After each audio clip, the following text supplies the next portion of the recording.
नगरी में, इस धर्म नगरी में, ये ऐतिहासिक नगरी में एक नहीं, यहाँ पर 5 जिनालय हैं और सब पंच परमेष्टि की आराधना करने वाले हैं। मेरा बहुत बहुत आशीर्वाद है। यहाँ की तारीफ जितनी की जाए उतनी कम है। समाज में एकता, श्रद्धा, भक्ति, समर्पण सब कुछ देखने को यहाँ मिलता है। इसलिए बार बार अभागढ़ में आने का मन करता है। बच्चों से लेके बूढ़ों तक मेरे आते ही इनमें के चेहरे खिल जाते हैं और खाट पर पड़ा हुआ व्यक्ति भी खड़ा हो जाता है। और ये हमारा यहाँ 7-8 बार आना हो गया है। पंच कल्याणक भी हो गया और चातुर्मास भी हो गया, ग्रीष्मकालीन वाचना शिविर भी हो गया, शीतकालीन भी हो गया है। अब अंतिम शिखर पर कलशारोहण है, वो आज हो रहा है। और ये कलशारोहण के पहले ध्वजारोहण किया गया है कार्यक्रम के प्रारंभ में। देखिए, हर व्यक्ति अपने जीवन को गतिशील बनाना चाहता है और बनाना ही चाहिए और रहना भी चाहिए। जिसकी गतिशीलता समाप्त हो गई वह मृत मुर्दा माना जाता है। आपके खून की गति रुक जाए, गतिशीलता समाप्त हो जाए तो बताइए क्या होगा। यदि हृदय की गति रुक जाए तो बताइए क्या होगा। तो जब आपकी गति रुक जाए तो जीवन रुक जाता है, आपकी जीवन लीला समाप्त हो जाती है। तो ये ध्वजा कहती है कि जैसी मैं गतिशील हूं वैसे तुम भी अपने जीवन को गतिशील बनाए रखो। इसलिए सबसे पहले ध्वजारोहण किया गया। आप देखिए, ये ध्वजा हमेशा सफलता की, विजय की प्रतीक है। हर व्यक्ति विजय चाहता अपने जीवन में, हर व्यक्ति सफलता चाहता अपने जीवन में, हर व्यक्ति संघर्ष करता है कि मुझे अपनी सफलता मिल जाए। तो ये जो हवा है, तूफान आती है, तो इसमें भी ये ध्वजा संघर्ष करती है और लहराती रहती है। इसी प्रकार संघर्ष में भी अपने जीवन को उज्जवल बनाना, संघर्ष से कभी पीछे नहीं हटना। जो जितना संघर्ष करता है उतना स्वादिष्ट, सुगंधित और चमकदार बनता है। आप मार्बल लगाते हो, जितना उस पर आप मशीन से संघर्ष कराते हो उतना चमकदार बनता है। चंदन को जितना तुम घिसते हो उतना सुगंध देता है। रस को निकालने के लिए जब गन्ने को घानी में पेला जाता है तो रस देता है। और यहाँ तक कि जब आप रोटी बनाते हो उसके पहले जब आप अनाज लाते हो उसको चक्की में डालते हो, संघर्ष करती है वो अनाज। फिर इसके बाद में वह तुम्हारे हाथों के बीच में और आटा के साथ में पानी मिलाकर के संघर्ष करती है। उसके बाद भी आप देखिए पटा और बेला के बीच में वह लोई संघर्ष करती है। फिर तवे पर जाकर संघर्ष करती है। फिर वह रोटी आपकी अग्नि में संघर्ष करती है। फिर हाथों में तोड़ने के लिए संघर्ष करना पड़ता है। फिर मुंह में जाने के बाद दांतों के बीच में चबाने में भी उसको संघर्ष का सामना करना पड़ता है, तब तुम्हारा पेट भरता है। इसलिए इस रोटी से शिक्षा ले लो कि यदि हमें पेट भरना है तो संघर्ष करना पड़ेगा। संघर्ष हमारे जीवन के लिए सफलता का सूत्र है। सो आप लोग अपने जीवन में इस ध्वजा से संघर्ष करना सीखिए। और मैं कहना चाहता हूँ, ये ध्वजा हमारे शांति क्रांति की प्रतीक है। ये ध्वजा हमारे उल्लास की प्रतीक है। हमेशा उल्लासित बनी रहती है। अपने जीवन को उल्लासमय बनाइए। कितना भी कष्ट हो, कितनी भी आपत्ति विपत्ति हो, तो भी अपने उल्लास को कम नहीं करना चाहिए, उमंग को कम नहीं करना चाहिए। और जिसके अंदर में यह सफल सफलता होती है, विजय होती है, संघर्ष होता है, क्रांति होती, उल्लास होता है, उसकी कीर्ति अपने आप फैलती और हर व्यक्ति कीर्ति चाहता है। तो ध्वजा पताका हमारी कीर्ति का प्रतीक है। आप देखिए, ये आप देखो, ये हमारे ये समर्पित रहती है हमेशा यह ध्वजा। तो यह ध्वजा हमारे समर्पण का प्रतीक है। हमारी माताओं बहनों बताइए, आप जब कुंवारी थी और कुंवारी होने के बाद जब शादी हुई, तुमने अपना पूरा जीवन समर्पण कर दिया किसी एक पुरुष के सामने और उसको अपना जीवन साथी बना करके और आप रहते हैं, तो आपको सुख और शांति समृद्धि मिल रही है। इसलिए ध्यान रखना, जहाँ समर्पण है वहाँ सुख शांति समृद्धि है, विकास है। तो ये ध्वजा हमारे लिए उसी बात का प्रतीक है। इसलिए मैं आप लोगों से कहना चाहता हूँ कि ये चेतन शक्ति जगा लेना, अपने अंदर से समर्पण ला लेना, क्योंकि ये चेतन शक्ति का भी प्रतीक है। क्योंकि जहाँ गतिशीलता है वहाँ चेतनता है, और जहाँ पर गतिशीलता नहीं वहाँ चेतनता समाप्त है। इसलिए आप लोग आज इस ध्वजारोहण में इतना जरूर सीख लेना। और अंतिम बात करूंगा कि देखिए, संकल्प शक्ति की प्रतीक है ये ध्वजा। ये ध्वजारोहण किया जाता है, ध्वजा फहराते नहीं है, ध्वजारोहण किया जाता। ध्वजारोहण में और ध्वजा फहराने में क्या अंतर है, शायद यहाँ पर बैठी सभा नहीं जानती होगी।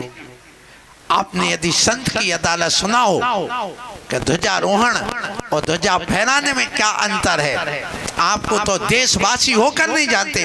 हमारे यहाँ पर ध्यान रखना, 15 अगस्त को ध्वजारोहण किया जाता है और आपको मालूम हो 26 जनवरी को ध्वजा फहराई जाती है, ध्वजारोहण नहीं किया जाता। अब फहराने में और ध्वजारोहण करने में क्या अंतर है, सुनिए। ध्वजा को नीचे रख करके फूल बांध करके रस्सी से ऊपर चढ़ाना, ये ध्वजारोहण कहलाता है, और उसके बाद में रस्सी खोल करके फहराना कहलाता है। ये दोनों में अंतर है। तो हमारे यहाँ देश को जब लड़ाई युद्ध करते तो अपनी ध्वजा ले जाकर के उस पर आरोहण करते हैं, तो जिसको कहते ध्वजारोहण। तो 15 अगस्त पर हम ध्वजारोहण करते हैं, और 26 जनवरी पर जब हमारे यहाँ पर जो संविधान लागू किया गया उस समय हम ध्वजा फहराते हैं। ध्वजारोहण हमारे प्रधानमंत्री करते हैं और ध्वजा फहराने का काम राष्ट्रपति करता है। ये आप समझिए, उस एपिसोड को जरूर देख लेना आप लोग। मैं कहूँगा यदि आपने नहीं देखा तो आपने देश के प्रति कुछ भी नहीं सीखा, और ना आपने स्वतंत्रता और 15 अगस्त के संबंध में कुछ जाना है। सो आप लोगों को आज इस ध्वजारोहण पर यही कहूँगा, ये हमारे यहाँ जो ध्वजा फहराई जाती है, हमारे यहाँ ध्वजारोहण किया जाता है। सो ये सबसे पहले आज ये ध्वजारोहण का कार्य किया गया, और इस ध्वजारोहण का कार्य हमारे राजीव कुमार श्रीमती विक्टोरिया जी और उन्होंने किया। मेरा बहुत बहुत आशीर्वाद है। जिन सौधर्मिंद्र तरुण कुमार जी, कुबेर विपिन कुमार जी मुंबई से आकर के यहाँ बैठे हुए, इन्होंने किया है। यतीन्द्र कुमार जी जो महायज्ञ नायक बन करके जो महावीर आपके पंच कल्याणक में जो सौधर्मिंद्र थे, अब वो कौन बन गए, अपने पद को घटा करके महायज्ञ नायक बन गए। इसलिए कभी पद को घटाना नहीं बढ़ाना। अब तो भगवान के माता पिता बनना मेरा दोनों हाथ से आशीर्वाद है। हमारे चैतन्य जी, अश्विनी जी, राहुल जी, अंकुर जी, संजय जी, ये जो पात्र बने हैं, इन सब के लिए मेरा बहुत बहुत आशीर्वाद है। इसको पंच कल्याण से कम मत समझना, क्योंकि पंच कल्याण का अंतिम कार्य है कलशारोहण, और इस कलशारोहण को जिसने कर दिया उसका मोक्ष मार्ग में आरोहण हो जाता है, और एक दिन जाकर मोक्ष में जाकर के विराजमान हो जाता है। उसके लिए आप आज यहाँ पर कलशारोहण कर रहे हैं। इसलिए मैं कहूँगा कि ये जो यहाँ समिति बनाई गई है, ये कलशारोहण प्रतिष्ठा महोत्सव समिति, उसमें हमारे अश्विनी महाराज कहाँ हैं? उनको हम अश्विनी महाराज बोलते हैं, इसलिए कि उनकी क्रिया ऐसी है। फिर मैं कहूँगा कि विशाल भैया, परिमल भैया, प्रशांत भैया, राहुल, आयशी, नवनीत और रासु तुम्हारा बेटा, हाँ, महायज्ञ नायक का। सो मैं इन सब से कहूँगा, और जो पुष्पदंत भगवान की जो ट्रस्ट कमेटी है मंदिर की, महावीर भगवान की जो ट्रस्ट कमेटी है मंदिर की, शांतिनाथ अटारी, अटारी ना, वो मंदिर है। फिर ये जो यहाँ पर अपन बैठे हैं, यहाँ पर मुनि सुव्रतनाथ और पारसनाथ भगवान का जो मंदिर है, इसके अलावा जो ट्रस्ट समिति बनी हुई है तुम्हारे स्कूल वगैरह की, समाज की, इसके अलावा विजय बालिका मंडल, सुना बालिका हो, इसके अलावा ये निधि महिला, वात्सल्य निधि महिला मंडल, और भी जो जो मंडल बने हैं, निर्मल सेवा समिति आदि जितने भी यहाँ पर हैं, ये सब लोगों ने आज बढ़ चढ़ करके भाग लिया है। इस बात की मुझे खुशी है। समय कम है, फिर भी मैं आपके बीच में समय लेकर के बोलने का प्रयास कर रहा हूँ, सीख रहा हूँ बोलना थोड़ा थोड़ा, कि मैं भी सीख लूँ तो अच्छा है। तो आपके यहाँ से मैं बोलना सीख गया हूँ चातुर्मास करके 2011 में, सो ये भी बहुत अच्छी बात है। 2010 में और आप लोगों ने यहाँ पर देखा जो ध्वजा फहराई जाती है अपने यहाँ पर, जिस दिशा में रोहण करने के बाद में, उससे भी पता चलता है कि ये कैसी है, क्या है। इस संबंध में हम आपको बताएंगे। आप लोग अपने घर में आज एक नियम लेकर के जाओ कि हम घर में जाकर के अपने एक एक ध्वजा जरूर लगाएंगे। क्यों लगाएंगे? सब व्यक्ति को ध्वजा लगाना चाहिए।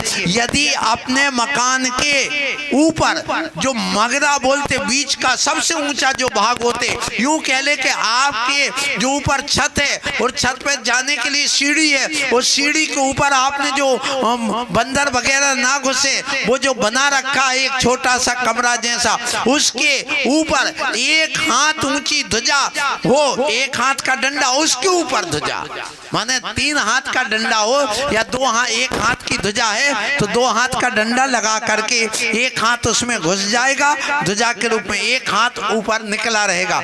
ऐसी यदि ध्वजा लगाओगे तो तुम्हारे घर में निरोगता आएगी। यदि 2 हाथ ऊंचा रहेगा, अर्थात कुल 3 हाथ का डंडा लगाया, तो आपके यहाँ पर निरोगता, कुल पुत्र और संपत्ति की वृद्धि होगी। और यदि 3 हाथ आप लगाओगे तो निरोगता, कुल पुत्र, संपत्ति, यश, पद और प्रतिष्ठा की प्राप्ति होगी। और 4 हाथ लगाओगे तो तुम्हारे यहाँ पर जितने भी नगर में वे सब आदमी सुखी रहेंगे, निरोगता रहेगी, कुल पुत्र होंगे, पद प्रतिष्ठा होगी। और 5 हाथ यदि ऊंचा लगाओगे तो सारे देश में सुख समृद्धि और सुभिक्षता, धन धान की वृद्धि होगी। इस देश का, पूरे भारत देश में क्या विदेशों में भी नाम होगा।